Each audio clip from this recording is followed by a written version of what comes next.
Hi everyone, I'm Samuel Colchamiro at Analog Shift, and today we are discussing one of my personal favorite watches, the Patek Philippe Perpetual Calendar, reference 3940.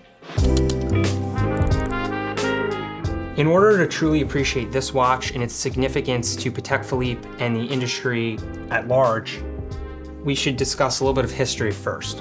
In 1969, Seiko launched the world's first quartz watch.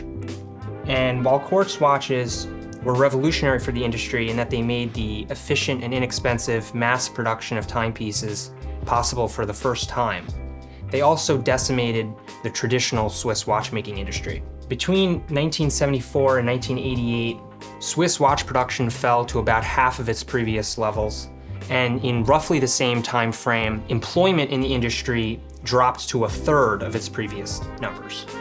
And for the first time, legacy brands like Patek Philippe, Vacheron Constantin, and Audemars Piguet were forced to contend with a new reality where the quartz watch was also on the scene. Different brands responded differently, but in 1985, Patek Philippe released the reference 3940, which symbolically represented the fact that in spite of the upheaval of the quartz crisis, Patek Philippe was committed to continuing to do what they had always done, which was to produce ultra high-end Swiss watches. Moving on to the watch itself, I personally believe that it might be the perfect watch. Proportionally, it's 36 millimeters in diameter and 8.5 millimeters thick.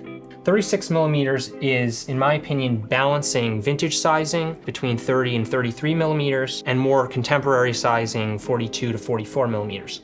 And this means that regardless of the current whims of fashion taste, the watch looks like it's in style, and that's really quite nice.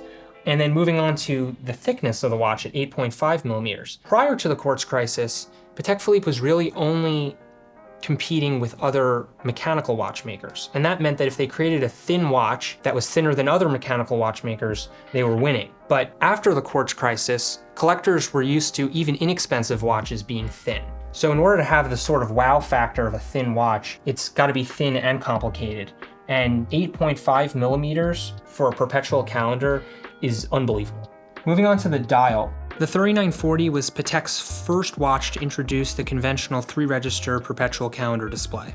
We had seen watches like the 5050J, which had a retrograde perpetual calendar display. We've also seen aperture displays with the reference 3448. Those were classics for Patek Philippe, but the 3-register display, which remains in production today with the reference 5140, actually debuted on the 3940 in 1985, which was an important move for the brand.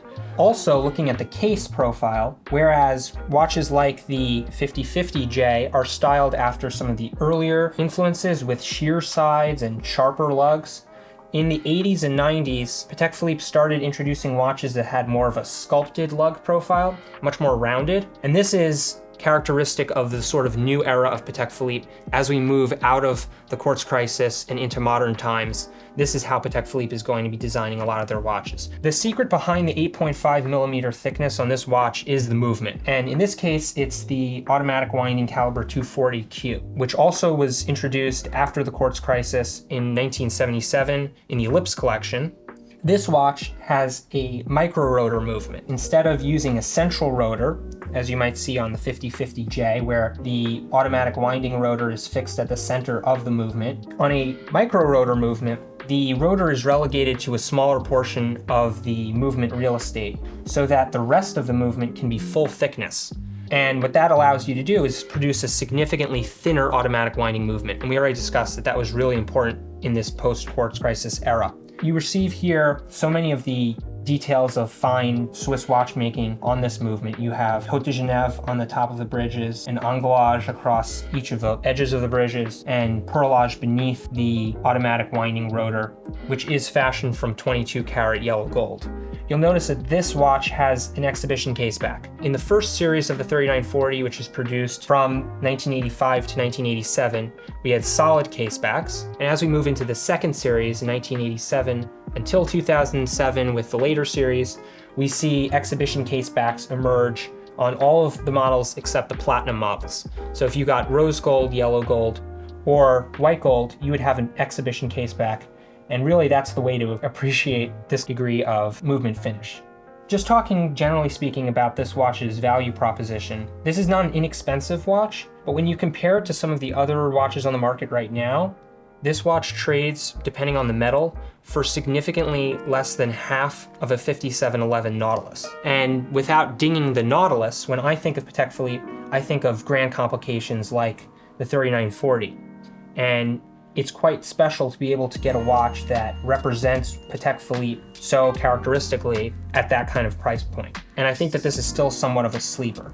On top of that, although the watch was produced between 1985 and 2007, across that time there were 4 series of the watch that were introduced, and it was produced in multiple different metals: platinum, white gold, yellow gold, and rose gold. And what that means is if you were to take the total production of just under 10,000 pieces and divide it by each of those series, each of the metal combinations, each of the dial combinations, and the font combinations, there's only a couple watches that are actually alike. And that's quite cool too, because these are relatively rare when you start breaking it down into those kind of minute details, which is one of the pieces that is most beautiful about Patek Philippe. The criteria for a perfect watch is obviously subjective, but in my estimation, the combination of the historical significance of this watch as sort of the usherer in of the new era of Patek Philippe, and an assertion that in spite of the upheaval of the quartz crisis, the brand was going to remain committed to what they had done, combined with the perfect wearable dimensions, classic styling, and utter beauty, makes this watch perhaps the greatest everyday watch. To learn more about the reference 3940, visit analogshift.com.